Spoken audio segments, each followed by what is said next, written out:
Hey, pistoncito, tenemos Discover 150 ST con un problema muy feo en el motor. Escuchemos.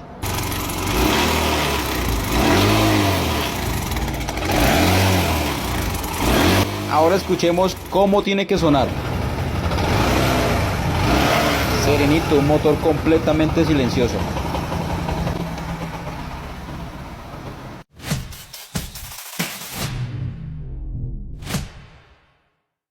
Este motor está llevado del diablo. Listo, acompáñenme que vamos a diagnosticarlo.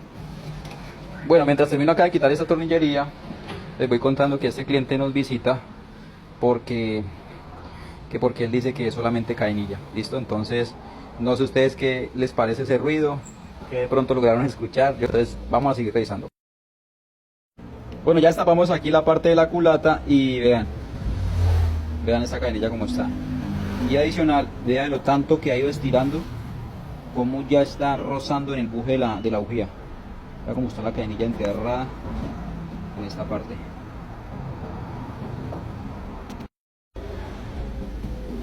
Uy, no. Esto como está así, qué tristeza ver un motor de esta forma, todo manchado. Esto pasa normalmente cuando no le hacemos los cambios de aceite a tiempo. Vean cómo está todo manchado.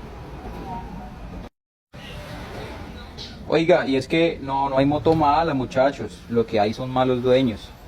Vea esto. Resulta que la cadenilla estiró tanto que ya se estaba comiendo el buje. Este buje que es el cubrebujía, lo estaba volviendo trizas. Por poco lo atraviesan. Le faltó una hilacha de nada para atravesarlo. Y bueno, usted me debe estar diciendo, no, pues cambie el buje, sencillo. Sí, papito, pero vea esto cómo se destruyó. ¿Y esto qué es? La culata, mi rey. Un cambio de cadenilla por no hacerlo a tiempo. Vea cómo se comió el borde del O-ring. Ahí es la pista del O-ring, la que no nos deja pasar el aceite aquí a la entrada de la bujía. Vea esto, vea. Es que no es solamente el buje.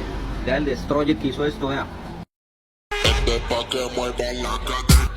Y bueno, pistoncito, ese motor quedó una uva, quedó muy silencioso. Y para los que estén preguntando, la culata se llevó a los magos de la rectificadora.